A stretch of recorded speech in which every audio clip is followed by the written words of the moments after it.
말씀으로 천지 만물을 창조하신 분이십니다. 이사야 44장 24절 이하에 보면 하나님은 만물을 지으신 분이다라고 소개를 하고 있습니다. 하늘을 펼치셨고 땅을 펼치셨다라고 표현을 했습니다. 또 시편 33편 6절에서 9절 말씀을 보면 하나님은 그 모든 만상을 그의 입의 기운으로 만드셨다, 그렇게 기록을 하고 있습니다.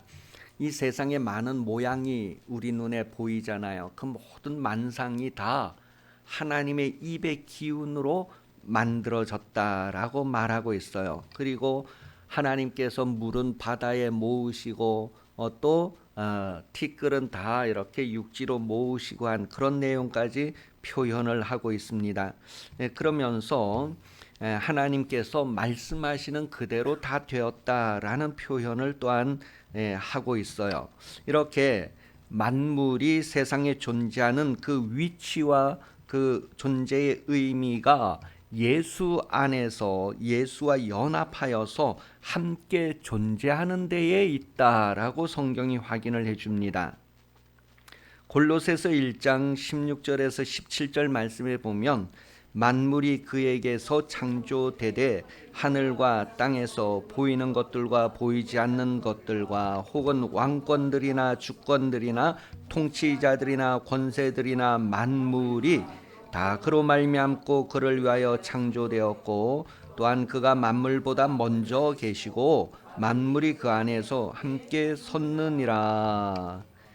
여기에서 이제 그 함께 섰다고 했을 때 그 섰다고 하는 말의 의미가 존재한다, 연합시킨다, 뭐뭐로 구성되었다, 그렇게 표현했어요.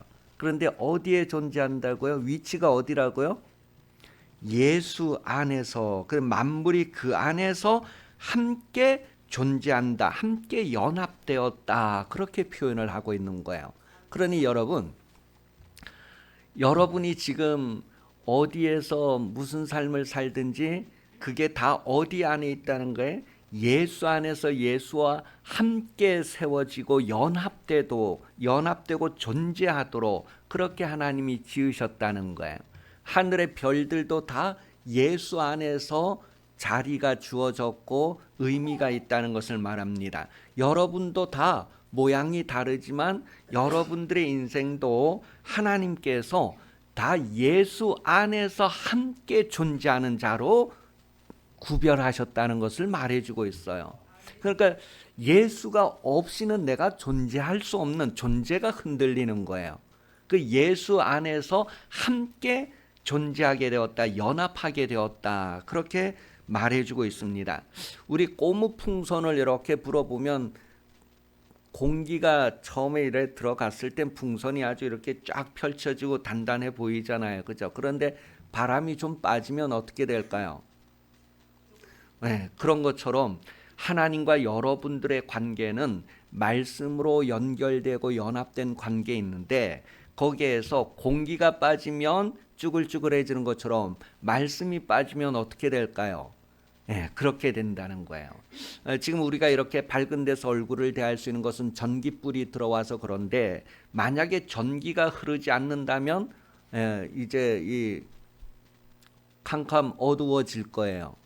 그래서 우리가 얼굴을 서로 분간하기도 불편해질 거예요. 그러니까 전기가 쫙 연결되는 것처럼 여러분, 우리가 존재한다는 것은 예수 그리스도 없이 존재하는 것은 생각될 수가 없는 거예요. 예수 안에서 함께 연합되고 함께 존재하는 그런 의미가 있다는 것을 말해주고 있습니다. 하나님의 말씀 안에는 생명이 있고 그 말씀이 바로 사람들에게 빛이 된다고 요한복음 1장 4절은 기록하고 있습니다. 이 세상에는 그러니 빛이 있는 사람이 있고 빛이 없는 사람이 있다는 거예요.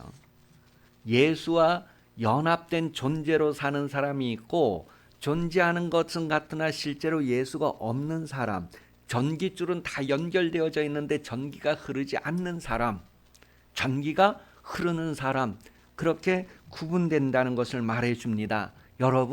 여러분에게는 하나님의 말씀이 연결되어져 있습니까? 아니면 하나님의 말씀이 전기가 차단된 것처럼 차단되어져 있습니까? 빛이 있는 사람, 빛이 없는 사람 그렇게 구분되어질 때에 사람은 빛이 없으면 어떻게 되느냐? 요한복음 12장 35절에서는 빛이 없는 사람은 어두움에 사로잡히게 된다, 붙잡히게 된다라고 표현을 해주고 있습니다.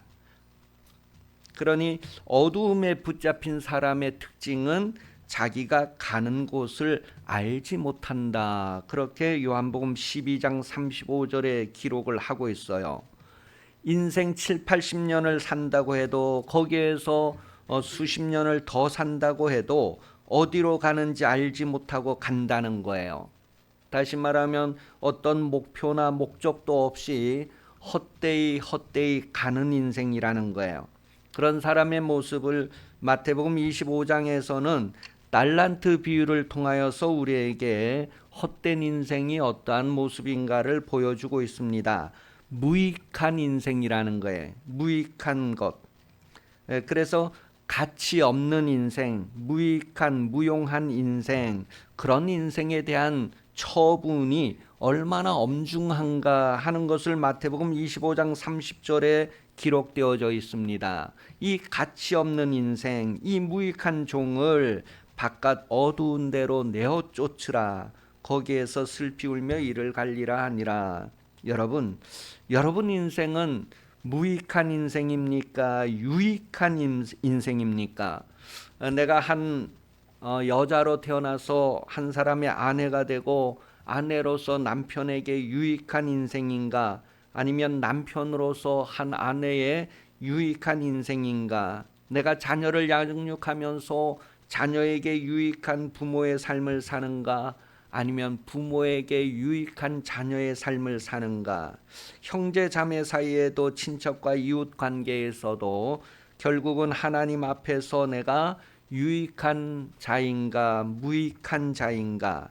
왜 유익 무익을 따지느냐 할 때에 우리가 예수와 함께 세워졌기 때문에 예수와 함께 내 인생의 존재가 시작되었고 존재의 의미가 있기 때문에 예수가 있느냐 없느냐는 차이가 난다는 거예요.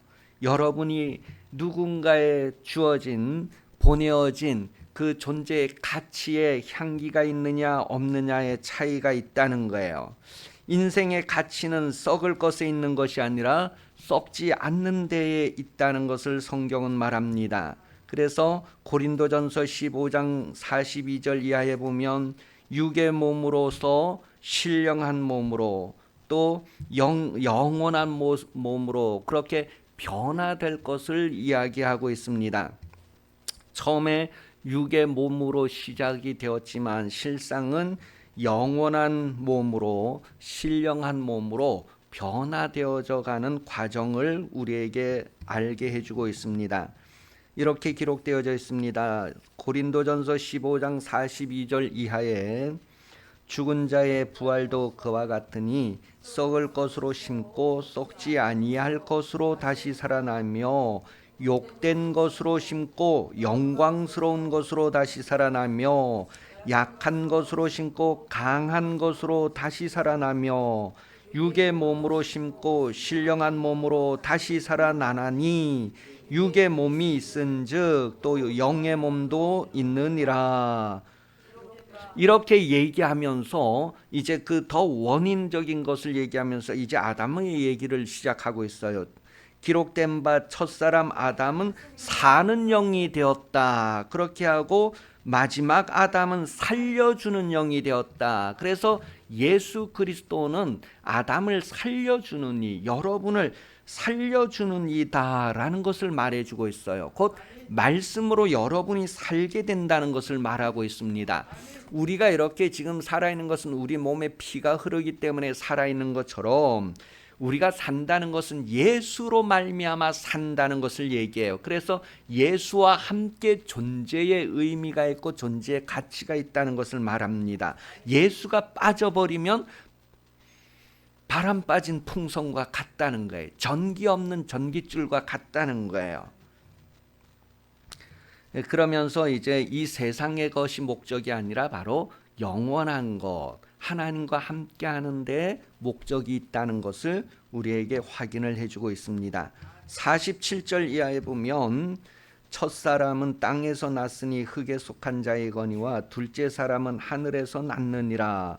땅에서 난 자와 하늘에서 난 자를 구분하면서 48절 무릇 흙에 속한 자들은 저 흙에 속한 자와 같고 무릇 하늘에 속한 자들은 저 하늘에 속한 자와 같다. 여러분은 하늘에 속했을까요? 땅에 속했을까요? 우리가 입으로만 나는 하늘에 속했다가 아니라 하늘에 속한 자는 하늘에 속한 자의 음성을 듣는다는 것을 성경은 말해줍니다. 땅에 속한 소속을 한 사람은 땅에 속한 말을 듣는다는 거예요. 49절 보세요. 우리가 흙에 속한 자의 형상을 입은 것 같이 또한 하늘에 속한 이의 형상을 입으리라. 예수 그리스도의 형상을 닮아가고 이루어갈 것을 말해주고 있습니다.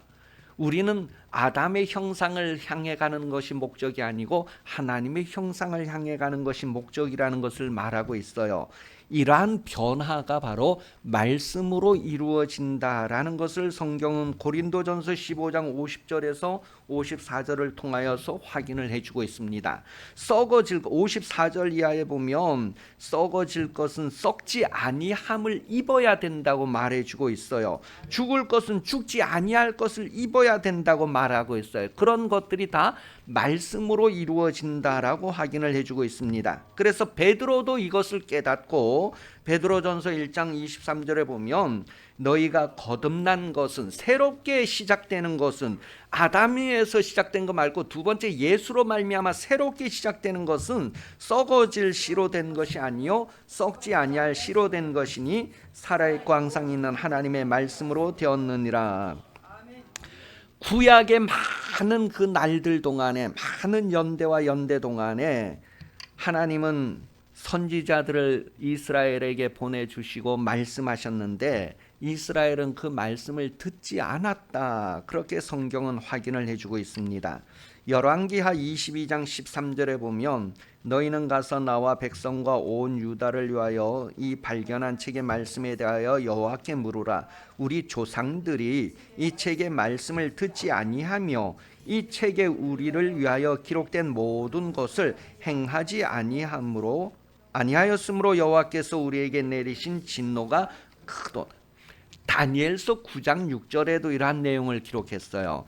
우리가 또 주의 종 선지자들의 이름 우리의 왕들과 우리의 고관들과 조상들과 온 국민에게 말씀한 것을 듣지 아니하였나이다. 그러니까 구약의 그 무수한 역사와 무수한 왕들과 그 모든 날들이 하나님의 말씀을 듣지 않은 것으로 정리가 되는 거예요. 스가랴서 1장 4절 말씀에도 너희 조상들을 본받지 말라.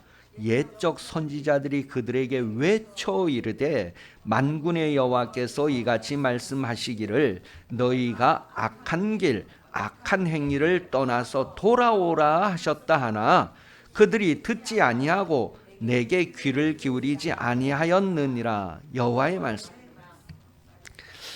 이러한 가운데 마태복음 2장 1절에서 6절을 이렇게 보면 말씀이 육신되어서 세상에 오셨을 때에 이 세상이 아무도 관심을 가지지 않았다라고 말합니다. 그래서 밖에서 양을 치던 목자들과 또한 별을 연구하던 박사들이 자기들의 연구하는 그런 삶 속에서 자기들의 목양하는 삶 속에서 하나님께서 그들을 감동하셔서 깨우쳐 주시는데 바로 예수가 탄생하셨다는 것을 깨닫게 해줍니다. 성경을 구체적으로 보면 오늘 본문 5절에 보면 빛이 어두움에 비치되 어둠이 깨닫지 못하더라. 여러분에게 빛이 비치는데 여러분은 깨달으십니까? 여러분 전깃줄에 전기가 들어오고 있는데 그 전기 들어오는 것을 사람이 모르고 만지면 어떻게 될까요? 여러분 예수님이 탄생할 당시에 빛이 어두움에 비치면 어둠이 팍 물러가고 반응을 하잖아요. 그죠? 그런데 빛이 어두움에 비추이는데도 이 어두움이 깨닫지 못했다는 거예요. 하나님의 말씀이 여러분에게 들려지는데도 여러분이 깨닫지 못한다는 거예요. 그러면 아무 소용이 없는 거예요. 말씀을 듣고 깨달음으로 말미암아, 이때 그 깨닫는다고 하는 단어의 의미가 무엇이냐면 붙잡는다, 굳게 잡는다, 자신을 위해서 요구한다, 그런 뜻이에요. 그러니 우리가 왜 빛이 비치는데도 그 빛을 깨닫지 못할까? 그 빛을 받아들이질 못할까? 붙잡지를 못할까? 그랬을 때에 그 빛에 익숙하지 않고 어두움에 더 익숙해서 어두움을 사랑하기 때문이다라고 성경은 말합니다. 요한복음 3장 19절, 그 정죄는 이것이니 곧 빛이 세상에 왔을 때 사람들이 자기 행위가 악함으로 빛보다 어두움을 더 사랑한 것이니라. 그러니 여러분, 이 세상에 살면서 어두움에 소속해 사는 게 너무 익숙해서 너무 그것을 사랑하고 귀하게 여기다 보니까 빛이 와서 비치는데 이 빛에 대해서 깨달음도 없고 반응할 수도 없는 그런 상태를 표현하고 있어요. 이러한 상태를 예레미야 13장 23절에 표현을 했어요. 이제 제가 좀 정리를 하면, 흑인이 그의 피부를, 표범이 그의 반점을 변하게 할 수 있느냐? 변하게 할 수 없다는 거예요.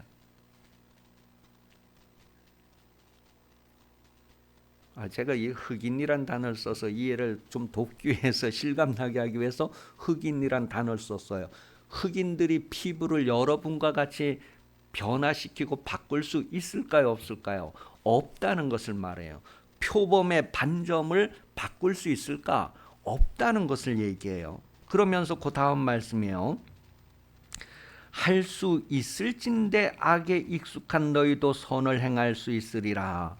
만약에 흑인이 여러분같이 자기 피부를 바꿀 수 있다면 악에 익숙한 이스라엘도 선을 행할 수 있다는 거예요. 그러니 선을 행하는 자가 하나도 없다는 거예요. 의인이 하나도 없다는 것을 확인을 하는 거예요. 그러니 필요한 것이 무엇일까? 그랬을 때 은혜밖에 없다라는 것을 말합니다. 디도서 2장 11절에서 14절, 모든 사람에게 구원을 주시는 하나님의 은혜가 나타나. 그래서 모든 사람에게 은혜. 여러분은 여러분에게 빛이 비치는 것을 깨닫는 삶을 사십니까? 깨닫는 신앙생활입니까? 깨닫지 못하면 아무 유익이 없다는 것을 마태복음 13장 19절 이하의 표현을 해주고 있어요. 하나님의 말씀을 듣고 깨닫지 못할 때에는 악한 자가 와서 다 빼앗아 가버린대요. 아무 소용이 없다는 거예요. 마태복음 13장 23절에 계속해서 좋은 땅에 뿌려졌다는 것은 말씀을 듣고 깨닫는 것이다 라고 말했어요. 깨닫는다. 그때 깨닫는다는 것은 들어서 받아들인다, 그런 뜻이에요. 이해한다, 깨닫는다. 그러니 들어서 받아들인다는 것을 영접한다라고 말합니다. 믿는다라고 말합니다. 그래서 요한복음 1장 12절에 보면 인생으로 사는 동안에 하나님의 말씀과 동행하는 것이 믿음이다, 그렇게 기록을 하고 있습니다. 말씀을 받아들여서 함께하는 것, 그것이 바로 믿음이다라는 것을 말해주고 있어요. 그래서 성경은 로마서 10장 17절에 믿음이라고 하는 것은 하나님의 말씀을 듣는 것이다 라고 기록을 하고 있어요. 예수님께서 변형산상에 올라가셔서 거기에서 모세와 엘리야와 서로 대화하면서 형체가 변형되는 내용 나오죠. 거기에서 하늘에서 음성이 나올 때에 너희는 그의 말을 들으라 그랬어요. 너희는 예수의 말을 들으라는 거예요. 그때까지 그 조상들이 듣지 아니했는데 너희는 그의 말을 들으라, 그렇게 말하고 있는 거예요. 왜냐하면 말씀을 들을 때에 변화가 일어납니다. 말씀을 들을 때 변화가 일어나요. 물을 항아리에 채워라, 물을 떠다 줘라, 그 말씀을 들을 때에 변화가 일어났다는 거예요. 나병 환자들이 말씀을 들을 때에 변화가 일어나되 귀로 듣고 가만히 앉아 있는 상태가 아니라 들은 말씀이 그들에게 그대로 생동감 있게 역사하는 것을 말하는 거예요. 여러분, 하나님의 말씀을 듣는 인생입니까? 말씀을 들을 때 그대로 내 삶에서 막 생동감 있게 활력 있는 말씀이 움직여지는 말씀이 드러나는 삶을 사는가 하는 거예요. 사람은 하나님의 음성을 들을 때에 살아난다고 요한복음 5장 25절에 기록을 하고 있습니다. 잠언 4장 10절에는 내 아들아 들으라 내 말을 받으라 그리하면 내 생명의 해가 길리라. 여러분, 사는 영은 하나님의 말씀을 받아들여서 살게 된다는 거예요. 여러분이 존재하고 가치가 있는 것은 예수 그리스도와 더불어서 존재하고 가치가 있다는 것을 성경 말합니다. 골로새서 3장 10절에 새 사람을 입었으니 이는 자기를 창조하신 이의 형상을 따라 지식에까지 새롭게 하심을 입은 자니라. 그래서 요한복음 17장 17절은 진리로 거룩하게 하옵소서 아버지의 말씀은 진리입니다 라고 기록을 하고 있어요. 여러분, 하나님은 여러분을 하나님의 거룩하신과 같이 거룩함으로 이끌어 당겨 올리시는 분이십니다. 그러기 위하여 여러분에게 예수님을 보내어 주시고 성령을 보내어 주셨습니다. 성령은 그 능력으로 여러분을 하나님의 거룩함으로 하나님의 형상으로 끌어올리시고 변화시키신다는 것을 말합니다. 우리가 인생으로 살면서 누구의 말을 듣느냐에 따라서 자기가 어디에 소속했다는 것을 확정하게 되고 또 그 가는 곳을 결정하게 된다라고 성경에서 우리가 확인을 했습니다. 요한복음 8장에 보면 47절에서 하나님께 속한 자는 하나님의 말씀을 듣는다라고 기록을 했습니다. 요한복음 18장 37절에서는 빌라도가 예수님에게 질문을 할 때에 너가 왕이 아니냐? 그래 물었을 때 내가 왕이다. 그렇게 예수님이 대답하는 내용이 요한복음 18장 37절에 기록이 되어져 있습니다. 예수님께서 여러분에게 왕으로서 통치하는 그런 다스림을 여러분이 받아들이고 있는 삶을 사는가? 요한일서 5장 19절에서는요. 또 아는 것은 우리는 하나님께 속하고 온 세상은 악한 자 안에 처한 것이며 우리가 아는 것이 바로 우리는 하나님께 속하였고 이 세상은 악한 자에게 속하였다는 것을 안다는 거예요. 그러면서 20절에 같이 보아요. 20절 시작. 또 아는 것은 하나님의 아들이 이르러 우리에게 지각을 주사 우리로 참된 자를 알게 하신 것과 또한 우리가 참된 자 곧 그의 아들 예수 그리스도 안에 있는 것이니 그는 참 하나님 영생이다.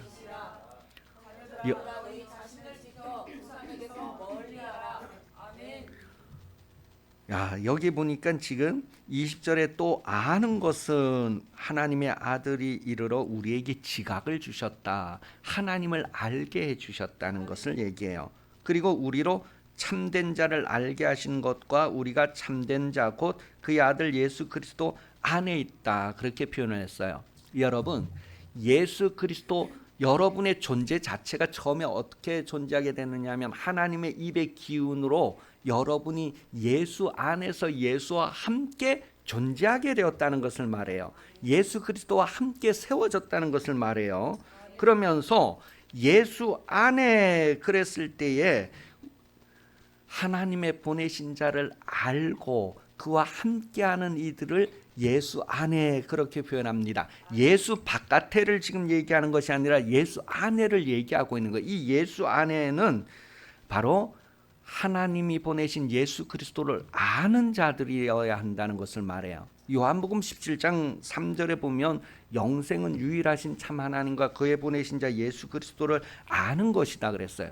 여러분, 안다고 하는 것은 이미 말씀의 생동감을 따라서 세워져 가는 상태를 말해요. 예수 그리스도 안에서 존재하는 그 모습을 말해주고 있어요.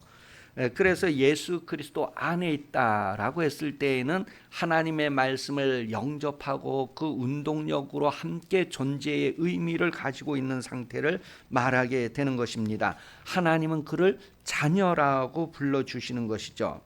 여러분이 이 땅에서 하나님의 자녀가 되게 하시려고 하나님이 예수 그리스도를 보내주신 것이 성탄절기입니다.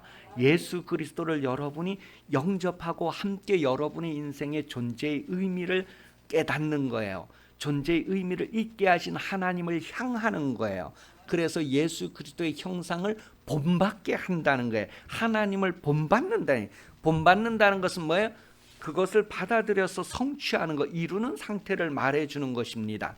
이것은 육신의 눈으로 평가하는 것이 아니라 하나님께서 보시고 평가하시게 되는데, 하나님이 보시고 예복을 입지 않은 자는 바깥 어두운 곳에 내어 쫓아라. 거기에서 슬피 울며 이갈미 있으리라고 성경은 확인해 줍니다.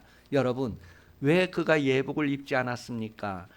왜 그가 무용지물인, 왜 그가 무익한 종이라는 선언을 받습니까? 아무것도 하지 않았습니다. 달란트를 받아, 이 달란트가 탤런트라고 하는 단어야.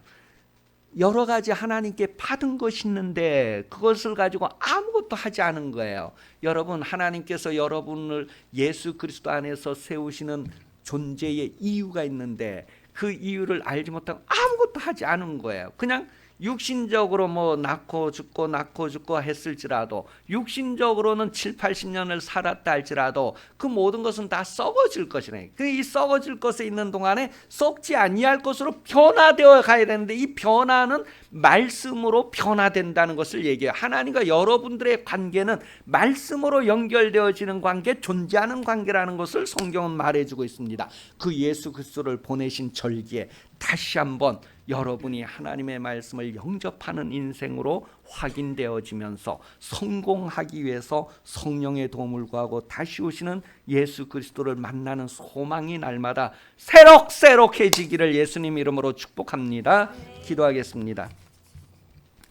살아계신 하나님, 우리가 생명 호흡하게 하심을 감사합니다. 성령으로 충만케 하여 주시고 예수 그리스도의 장성한 분량을 향하여서 세워져 가게 하여 주시옵소서. 하나님의 능력의 말씀으로 우리를 일으키실 때에 우리가 세워져감을 실감하는 인생으로 복되게 하여 주옵소서.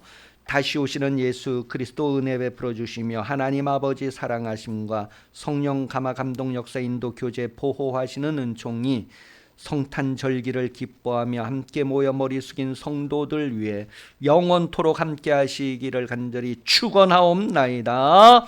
아멘.